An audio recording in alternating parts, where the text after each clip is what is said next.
Alright folks, Papa Joe here, hiding behind the screen. I'm in the dark. Let's give my buddy Barry a call and let's see if he answers this time.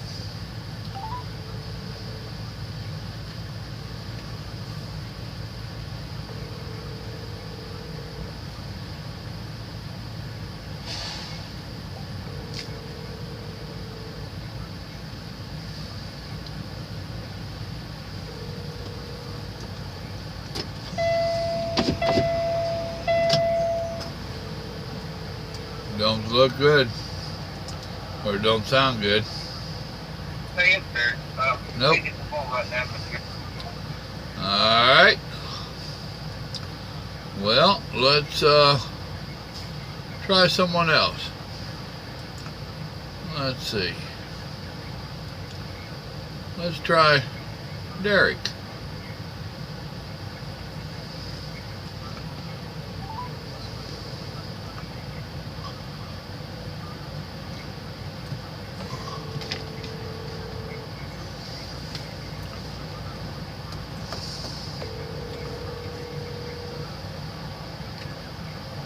He might be in bed. Evidently. Your call has been forwarded to an automated. See, it's going to be kind of late for some folks.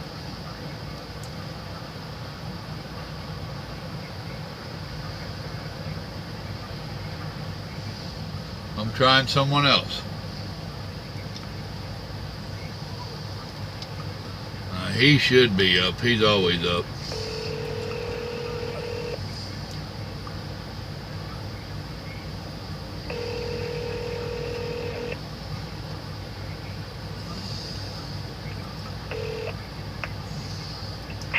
Down there, Super Trucker. What's going on with you, Rubber Duck? I'm riding around in the shade, man. What are you doing? Oh, I'm parked up at a rest area and starting a new deal on my YouTube. All right. I'm calling around and calling a few folks and videotaping it on the thing. And guess what you're doing? You're being recorded. All right. So don't be cussing all the truck drivers. Assholes. Oh man, they all got one. Who said it? Dang it. Right? Oh.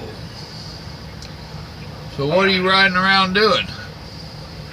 Well, I'm down here helping with AFD. I'm in Wynnewood, Oklahoma. We're under a tornado watch. Yep. A warning. Yep, that's what I heard. Until like 2 a.m. Yes, sir. Got some pretty nice lightning up in the sky there. Right. And beautiful rotation cloud up there. Yeah. Back to the north of me a little bit. Yeah. And so, not a whole big scenario going on so far. I see a star to the south, so, you know, hey, either way it's going to be either a peaceful night with the rain or going to be a peaceful night with the stars. There you go. Either way. God's call. There you go. And he's good about that. He seems to want to control the weather. Yes, sir. When he's throwing all those lightning signs up and everything like that, he's pissed off. Right. Well, I'm going to be up that way tomorrow. So, actually, I'm going to my knowledge, I'm supposed to be delivering in Springdale, Arkansas. However, they want me there at 10 a.m. And I just started my 10-hour break. And I got 410 miles to go. I hope they're sending somebody with a big wrench to turn this rascal up. I'm telling you. That gives me about 3 hours, no, 4 hours. No, I get up at 7 o'clock. So it gives me 3 hours to do 409 miles. So, I need a fast truck. And get in big wrench. Right? Real big wrench. And I'm right down here by Carl's Corner. Willie's Wow. Willie's place. Yeah. So I still got to come through Dallas. at about 8 o'clock, 7:30, 8 o'clock in the morning. I wonder how the traffic will be. Light. That's what I'm thinking. I need to check the weather. Traffic in Dallas is not bad. So, you're not drug-free anymore, I see. Because I know you're hallucinating. Yeah, I'm a dispatcher. Right? I hallucinate a lot. Right? Oh, man. What a day. I was down there in Parr, Texas today, and that's where I spent last night.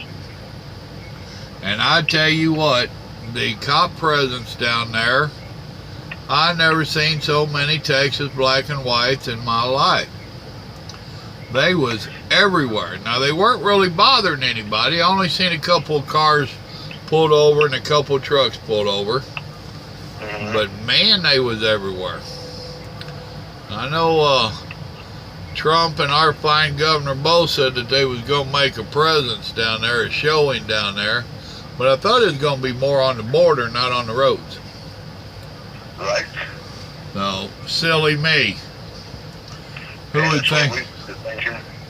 would think you didn't need to be by the fence to actually catch them coming across?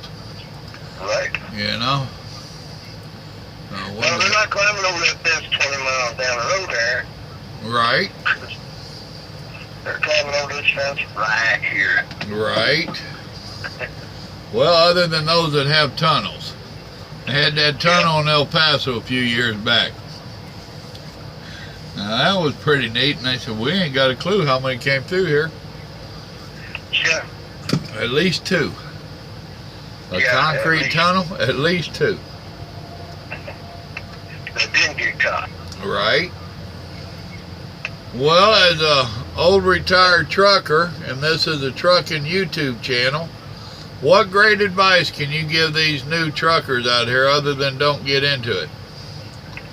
Stay out of the truck stops. Right. Pull your pants up, you're not a rap star. Right. Run your books the way you're supposed to. Run legal, you got no problems. Get your loads there on time, you got no problems. Dispatchers lie. No. Next you're going to say brokers do too. Brokers are just like dispatchers. They're kind of like lawyers and senators, you know. They're full of stuff, but I can't say that over the YouTube channel. Right, right.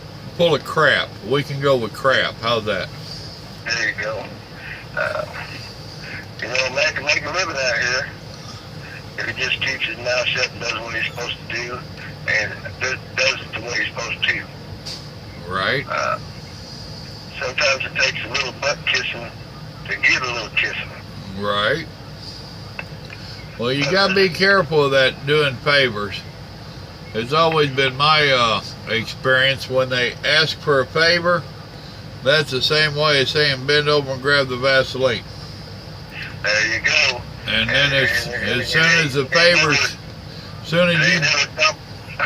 They never common courtesy of a reach around either. Right.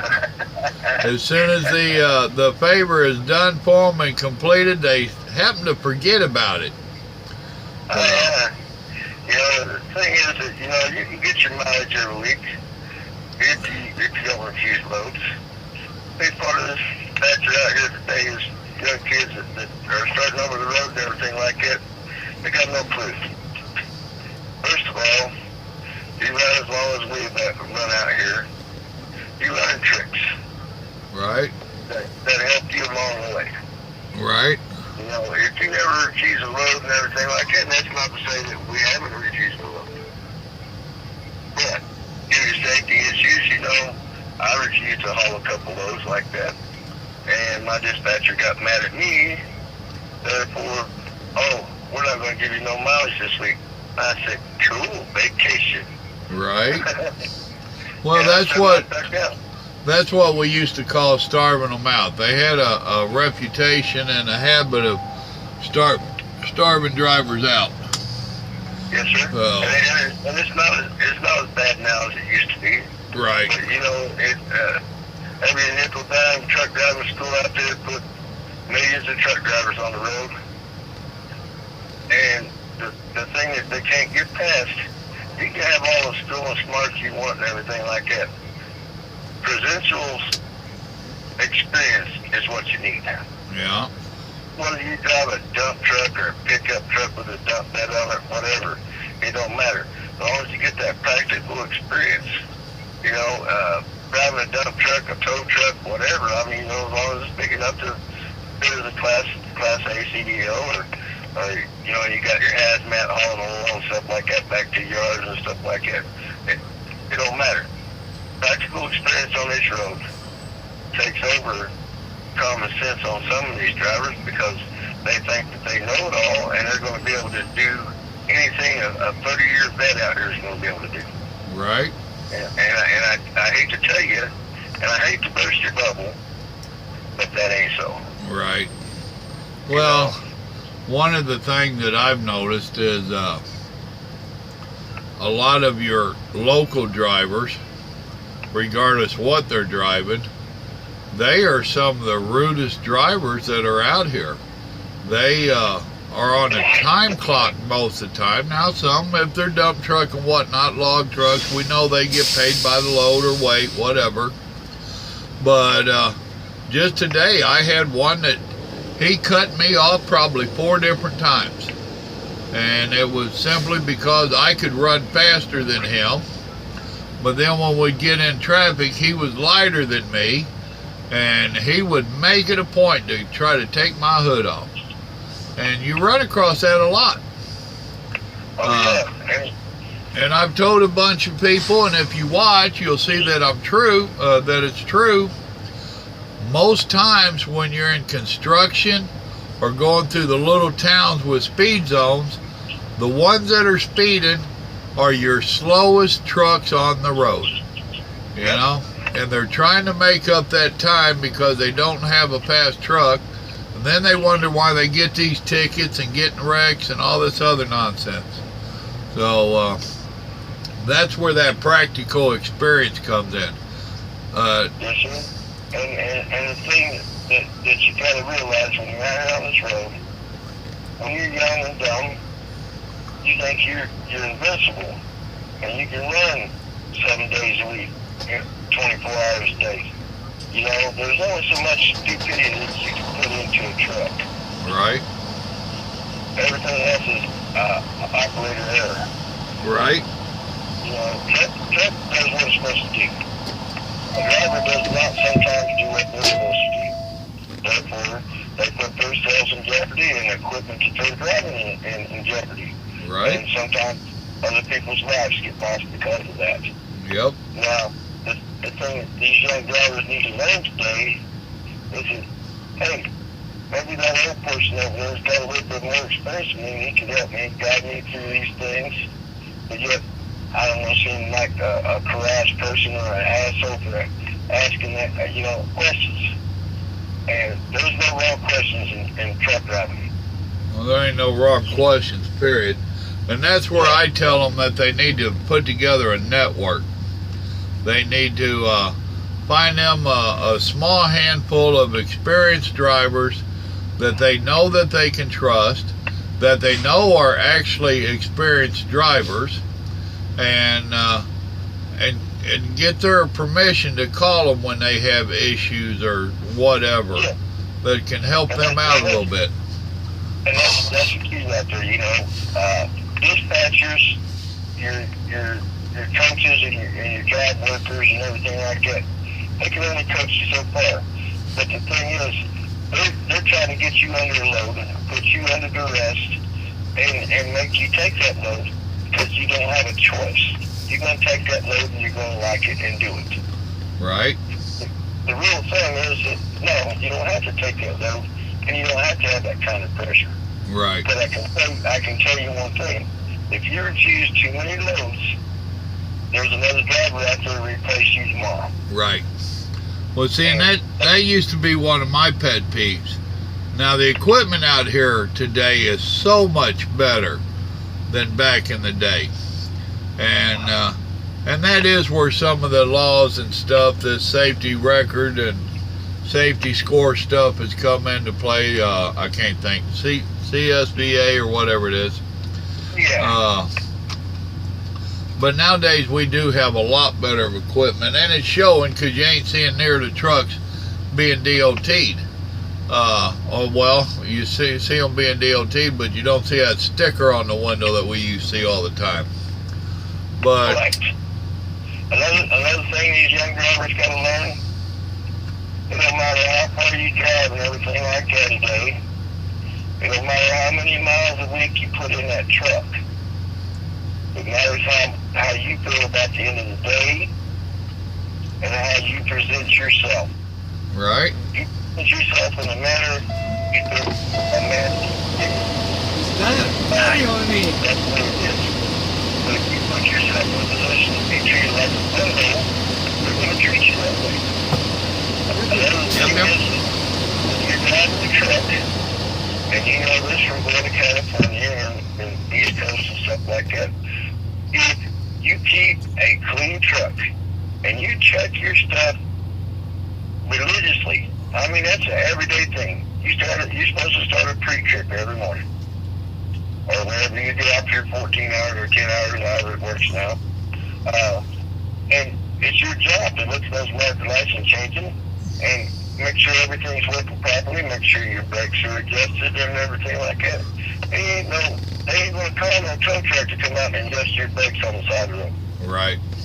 Well, actually, in today's world, and you've been out of it for a while, I know that. A lot of these trucks, you can't change the lights in them. They are so sensitive you can't even touch them. If you Right. touch them, they will blow out almost immediately. So, and they're not cheap. So a lot of the companies don't want the drivers to change them lights. The new slack adjuster brakes and whatnot. Actually, the truck driver is not qualified to adjust them. A lot of mechanics are not qualified to adjust them. So it's one of them catch-29s. What do? You know? Yep.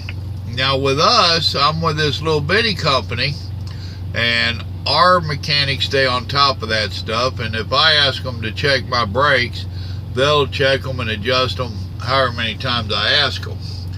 But with a lot of these new companies, I don't think it works quite that easy. Let me reach back here and turn that AC back on. I got the truck shut down and running this battery powered thing. So, but yeah, one of the other things that I like telling them is to not outdrive your comfort zone. Don't let that dispatcher or broker or whoever push you so hard that you're out of your comfort zone. That's putting you in the danger zone, and you don't need to do that. That's it. And, and ain't no truck or load worth putting your life in jeopardy. That's a fact. And I don't care what company it is. Right? It can be the best company in the world. It can be the worst company in the world. Dispatchers and the people that are involved in the trucking industry are paid to push you. Right? And, you know, I was reading articles the other day about Jimmy Hoffa trying to get the forced dispatch. Yeah. And that's a plaque they're putting it, forced dispatch. They give you these loads, they know that you cannot make them, but yet they ream your ass and change your time up when you're right in midstream. You know, you can have the best record in the world and they slap a couple bills. These drivers, they got to have these loads here by tomorrow, driver. You can do it. Yeah, I just heard here a few weeks back, and I forgot about it until you mentioned it. I need to check up on it. One of the major mail carriers, they just got busted big time for forcing drivers to falsify logs and run illegal and all kinds of stuff. Now, I have not verified that. I think I read a little bit of something about that the other day. you know, not only the U.S. Nest, but I think it was Bean Brothers, wasn't it? yeah. Because I know they're a big player in the mail carrying. And then FedEx, they got a real ring. Yeah. But that should be understood. I mean, you know, look how many planes and vehicles they got up in there. You know, the thing you got to know about FedEx, if you drive one of the small trucks, you're pretty well covered under the 3-state rule. Yeah. Because usually you don't run over 3 states. Okay, the big truck, they may run 5 states. But they try to keep it to a 3-state minimum. That way they can run a daily trip sheet. Right. And there's a big difference between running a trip sheet and running a logbook. Well, and that depends upon where you're at. In Georgia, if you crossed the state line, or if you drove out of a 100-mile radius, then you're supposed to run a logbook. If you stayed in state and less than 100 air miles, you could run a timesheet. So that varies state to state according to what state you run out of. When I first started driving in the trucking industry, I started for CNH out of Fort Worth. We hauled dynamite back and forth from Dallas, Texas, or Fort Worth actually, and to San Antonio, Texas, to the Army base down there. Made good money. But your load wasn't real heavy. Right. You had stuff that was suspended in the middle of the trailer in nets and strapped to the floor so it didn't move at all. You had a military escort in front of you and a military escort in back of you. But you did not stop at any scale houses, and you could run as fast as you wanted. Right. Well, you didn't stop anywhere unless you broke down. Yeah, you know, or it was your scheduled meal break or whatever. You know, and we had a scheduled hour-and-a-half break between Dallas and San Antonio, and we stopped there every day. So people knew everybody knew who he was and everything like that. And these guys would actually stand out there and stand guard around the truck while I was on my meal break and everything like that. And it was kind of neat, actually. Right. You know, after taxes and everything like that, I think I was making like $460 a week, you know? Yeah. Which, back then, man could actually live on that. Yeah. Well, that was what, back in the 70s, that was good money. Yeah. You know, and then 80s and 90s rolled around, and 2000s rolled around, and holy shit, where'd everything go? Yeah. You know?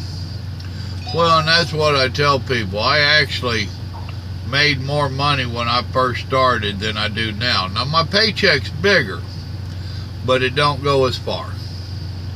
And that's hard for some people to wrap their head around. So. The thing is that when you drive a truck, you get taxed for everything. It don't matter what you do in that truck. You know, the amount of time that you're in the truck, the amount of hours that you run, the time that you have recorded on your Qualcomm or however your log was recorded and sent in or whatever, it is a game. Right. And if you can read the codes on them games, then you're pretty much set. Right. But, you know, if you don't know how to read the electronic logs and how they work and everything like that, you can understand the basics of what you got to know when you're doing the logs. But somebody, I guarantee you, was trained 10 times further along in that field than what we were. Right. So. Well, brother, this has been running on for 25 minutes. And I'm going to try to keep them a little bit short. I've been known to get long-winded and stretch these out. I'll listen to this thing and make sure that we both can be heard. This is something totally new. And I tried it once and it worked pretty good. I'm going to see if it worked good for us. And I appreciate your time. Thanks, sir. I appreciate you calling me. All right. Love you, brother. Y'all be careful. God bless. Bye. Alright, folks, as you heard, I am going to listen to this and see if it's going to go on there. In the meantime, y'all remember, God loves you and so do I. Y'all have a blessed evening now. Be safe out there. Hope you enjoyed the call.